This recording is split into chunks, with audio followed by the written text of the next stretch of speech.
Yung araw-araw nakakain ka ng ganito ay talaga namang ma-achieve mo yung sinasabi mo na New Year's resolution mo ay magda-diet ka na. Tara, ituturo ko sa inyo kung paano.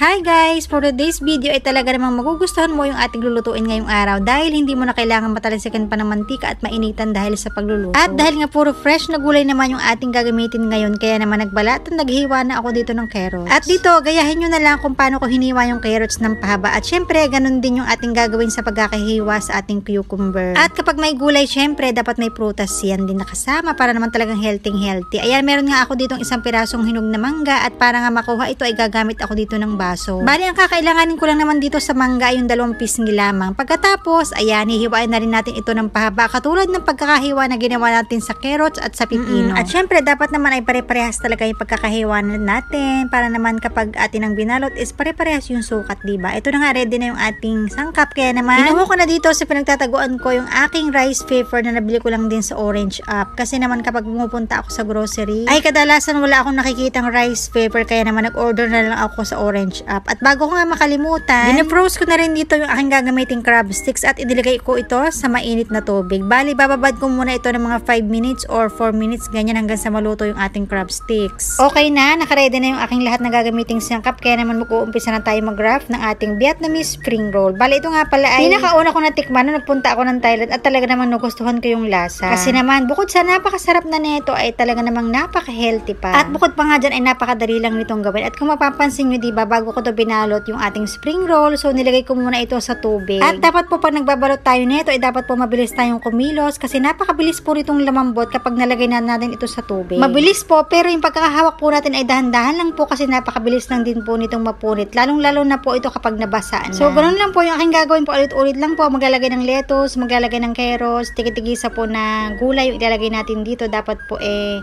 pare-parehas yung pagkakalagay natin. Ayan. So, yung sukat naman po nito ay nakadepende na sa inyo kung gusto nyo medyo mataba or medyo mahaba. Kayo na po yung mag-decide. Pansin nyo po, yung ginamit ko ditong gulay, tigi-tigisa lamang po kasi ako lang naman po mag-isa. Pero kung marami kayong kakain, syempre, dagdagan nyo yung inyong gagamiting sangkap. At dahil nga po naubusan ako ng peanut butter at kailangan po natin gumawa ng peanut sauce, kaya naman meron ako ditong mani. Sinangag ko na po iyan. Yung saktong pagkakasangag lamang, hindi naman po siya sunog. Yung saktong-sakto. Inilagay ko na po ito dito sa aking food processor at nilagyan ko po ito ng konting butter at saka ng konting asukal para naman po ito hindi dry. Gigilingin ko lang hanggang sa maging pinong-pino yung ating mani. At napakasarap po kasi ng ating spring roll kapag meron tayong peanut sauce. Kaya naman gagawa tayo niyan syempre. At dito nga po sa aking paglulutuan, naglagay po ako dito ng 3/4 cup ng water. Pagkatapos inilagay ko na dito yung aking giniling na mani. Hindi ko po masyadong pinino yung ating peanut para po meron din po tayo makakain na parang buo-buong mani ng konti. Pagkatapos, naglagay din po ako dito ng konting soy sauce, mga 2 tablespoon lamang. Naglagay nga rin po pala ako dito ng 1 kutsara ng evaporated milk para medyo creamy ng kaunti. At para naman po dito sa ating peanut sauce, syempre kung kayo magluluto ay kayo na lang po yung mag-adjust kung ano po ba yung lasa na gusto ninyo. Syempre kayo naman yung kakain. At ganun lang po kadali, meron na tayong napakasarap at napaka-healthy na Vietnamese spring roll. At perfect nga rin po pala ito sa mga nagda-diet dyan. Kaya naman kung hindi nyo pa ito na-try, itry nyo na, talaga namang hindi kayo magsisisi. Napakasarap talaga nito.